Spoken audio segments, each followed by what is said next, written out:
for satsang. So it's so beautiful to be back together in this sacred garden, this beautiful and divine time together. So we have, as always, questions that come in advance, that people send in advance. But today, since we're gathering for the first time in so long, before taking any of those, I want to just give those who are here an opportunity. If anyone has a question burning in their heart right away, we can start with that, or we can start with one that has come in advance. Yes. So I'm Abhishek Singh, I'm from Delhi, and currently I'm a student of MSc Mathematics, Delhi University. So one thing, I was there on 4th of July, so when Swami Vivekanandaji's Punyatithi was celebrated, so I wanted to meet you, but I wasn't. So today I'm here again with my friends to meet you, so today I have that fortune.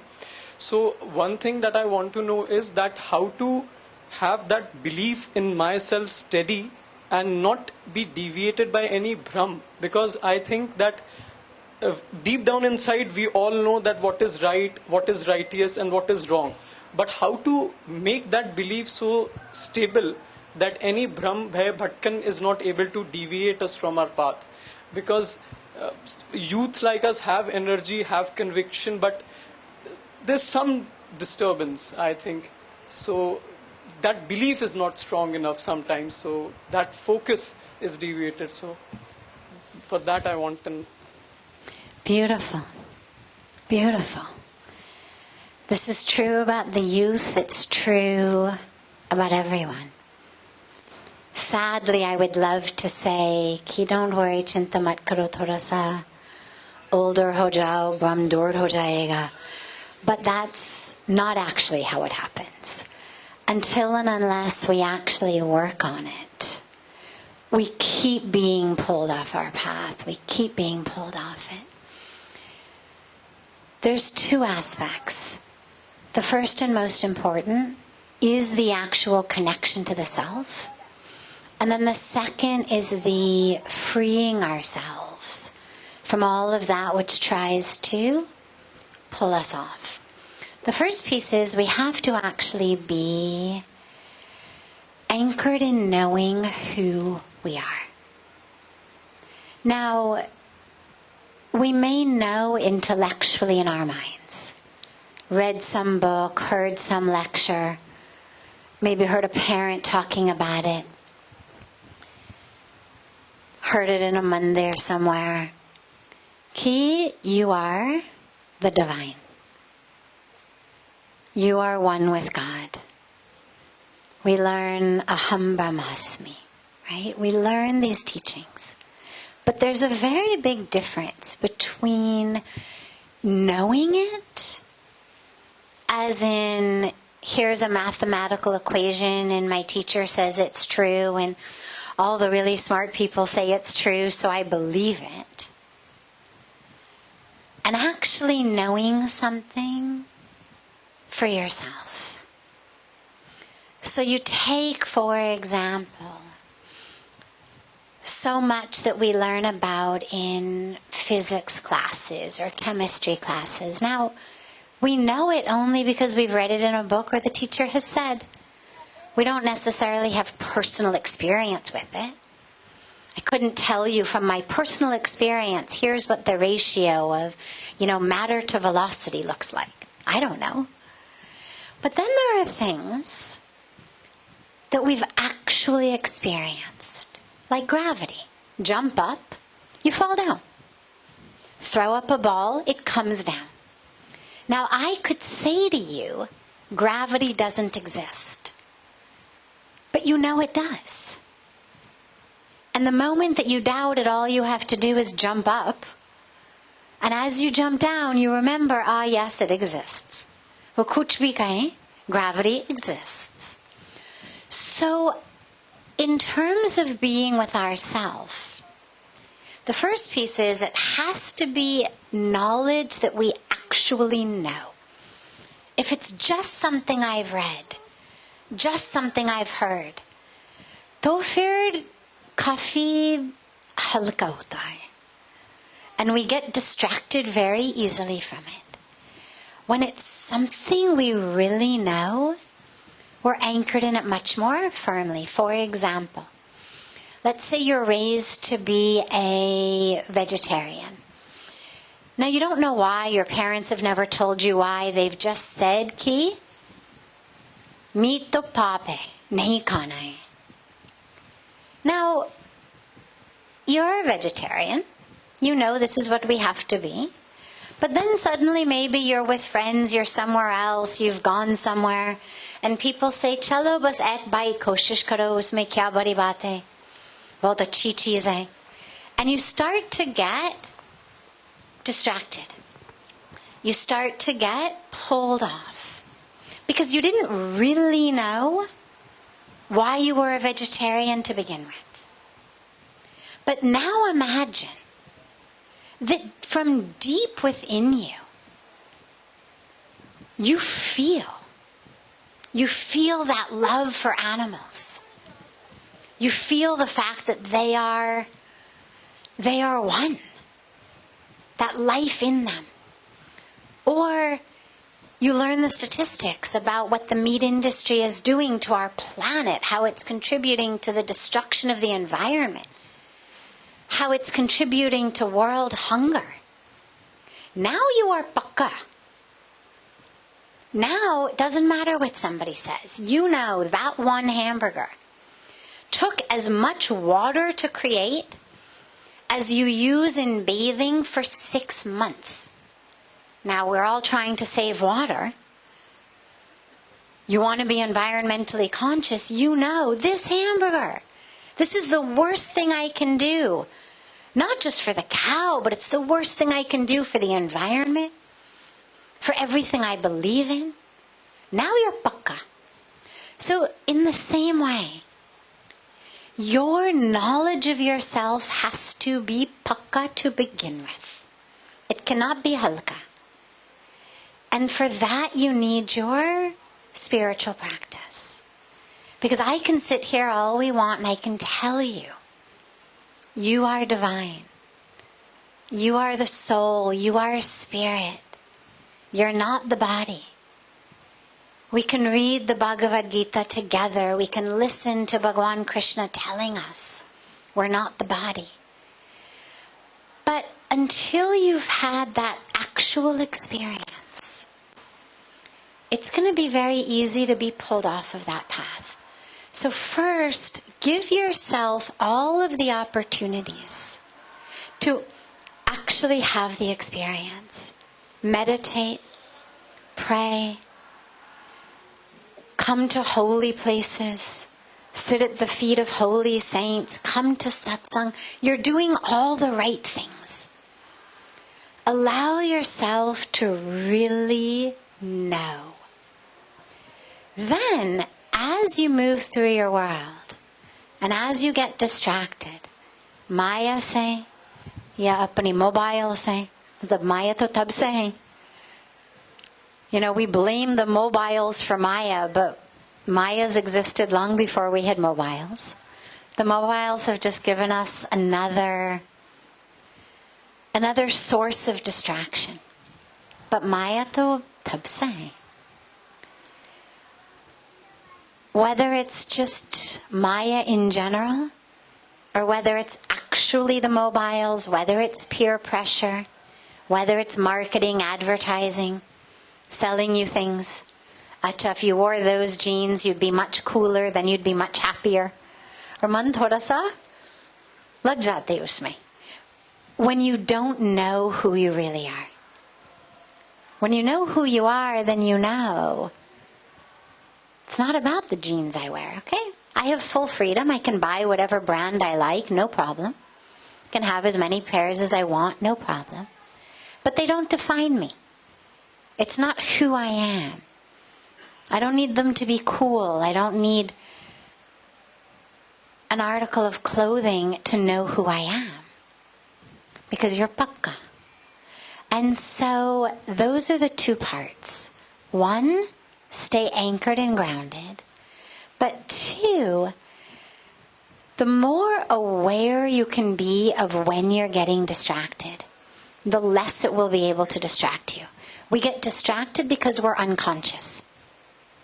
Do you know you actually burn fewer calories watching TV or scrolling online than you do when you're asleep?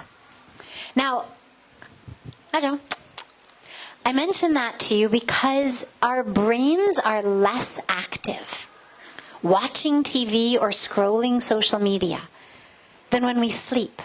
We are unconscious. Literally, our eyes are open. But for all practical purposes, we are unconscious. And what that means is we act from the unconscious. It says, press here, buy now. We press here, we buy now. It says, shop now, we shop now. We've lost our ability to be conscious. So stay aware, stay conscious, stay grounded, stay focused. And you'll be able to stay strong when you've got it within you. So both of these two together will keep you very pakka, very strong. Beautiful. Wonderful question. We need youth like you, really on the path. We need youth like you in our societies, in our communities, in our nation, in our world. I always say, for our youth, it's not about what we teach them in school. It's about 3 C's. Connection to themselves, to their culture, to the divine. That connection gives us courage to really live our path and not just be a slaves ki samne wale kya sochenge, padosi kya kahega. नहीं तो पूरा जिंदगी उसमें चले जाते, वो सामने वाले क्या सोचेगा. So it gives us courage to really live our path.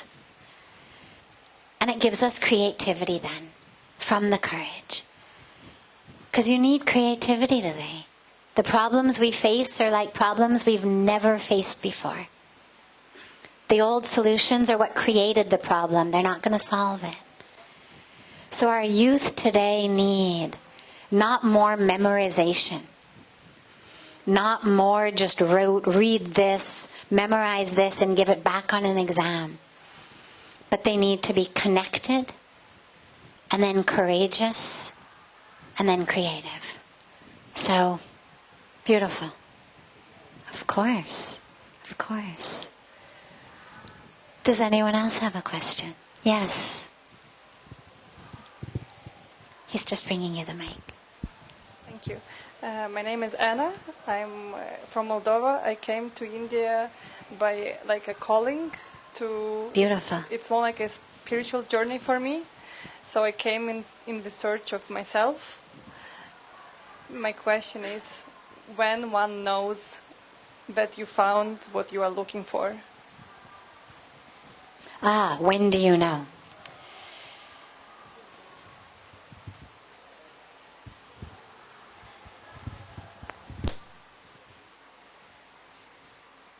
You'll know inside of you. You'll know inside. The first question you have to really ask yourself is, what am I looking for? If you're not clear on the question, you won't be clear on the answer. So a lot of us think, for example, a lot of people these days are looking for, when will I find my higher purpose? My dharma. Now, the dilemma comes that actually what they're looking for is something that's going to be exciting and romantic and glamorous, and everybody's going to appreciate me, love me for it. But our purpose, our dharma, is not always glamorous, not always fun, not always something that's romantic and gets us a lot of appreciation. Sometimes it's something that nobody even knows we've done, because we've done it so quietly and from behind the scenes so much. So the first thing you've really got to ask yourself is, what am I really looking for? Because only then will you know it when you find it. If I say to the universe, I'm looking for my purpose, and then I find that my purpose is cooking rice and dal to feed it to poor people, but nobody notices that I'm doing that. And nobody's appreciating me, and nobody's posting about it on social media, and nobody's giving me any kind of humanitarian awards for it. And so then I decide, well, maybe it's not my purpose. Because I realize, well, actually what I was looking for wasn't so much the purpose itself, but I was looking for a purpose that was also going to give me all of that appreciation and belonging and love that I'm really looking for. So you've got to be clear. What are you really looking for? Because your purpose may be to make food and feed it to the poor, and nobody may ever notice. But if that's your purpose, then all of the joy that you would get by being on the cover of God knows how many magazines, you won't get that until you start feeding the poor. Because that's your dharma. That's your purpose. So before you can know whether you found it, you have to know, what am I looking for? What am I really looking for? And when you're really clear on what you're looking for, then when you found it, you'll know. Because suddenly it will click, and you will stop needing to look. The dilemma comes when we found what we're looking for, but it's not necessarily quite as romantic as we thought it might be, or quite as glamorous as we thought it might be. You know, a lot of times people say, well, I'm looking for my soulmate. I'm looking for that love. But when you start talking to them, what you find is that really what they're looking for, like their criteria for that soulmate, has almost nothing to do with actually being connected in the soul. And it has everything to do with how much that person's going to make, what they're going to look like, all of these other things that have nothing to do with the soul. And you realize, you're not looking for a soulmate. You're looking for, a GQ cover. And I'm not going to sit here and tell you what's a right thing or a wrong thing to look for. Just to say that you've got to be clear. And when you're clear, for example, if you know it is my soulmate I'm looking for, then when you find it, the soul knows. If what you're looking for is really peace and joy and happiness on a deep level. I mean, that's what happened for me. I was looking for happiness. I didn't know I was looking for happiness, but we're all always looking for happiness.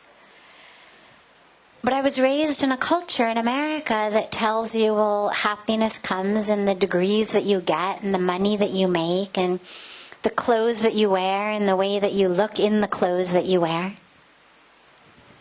And so that's what I was doing. And when I came here, I experienced that real happiness. And by God's grace, just through blessings, just through grace, just through that miracle, I recognized it. I mean, I couldn't deny it. It literally knocked me to the ground and made me sob. But I was able to really accept it and embrace it, even though it didn't come in the box that I always thought happiness was going to come in. But a a lot of us, I think, people say, oh, I wish I had what you had. I wish I found what you found. And I actually think that possibility is there for a lot more people. I don't think God said, her. I'm going to give her this possibility for happiness. It's there for all of us. And I think a lot of people experience it.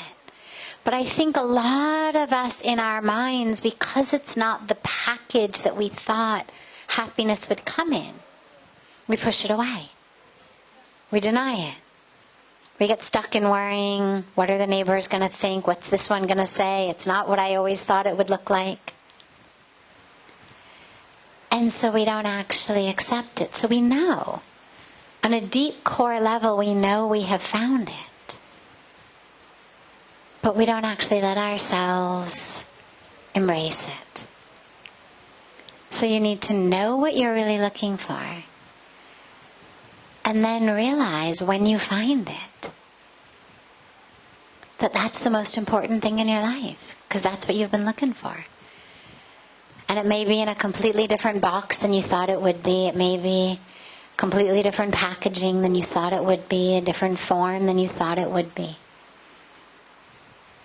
But when you found it, you know. And I can tell you from experience that it's not always easy.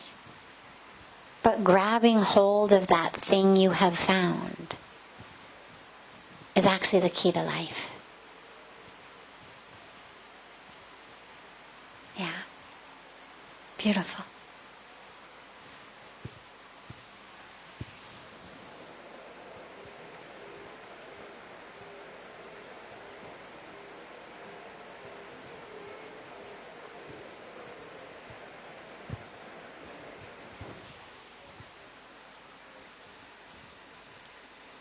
Have a beautiful, beautiful rest of your evening. We will gather for satsang again tomorrow. And then we will officially start satsang on the 10th.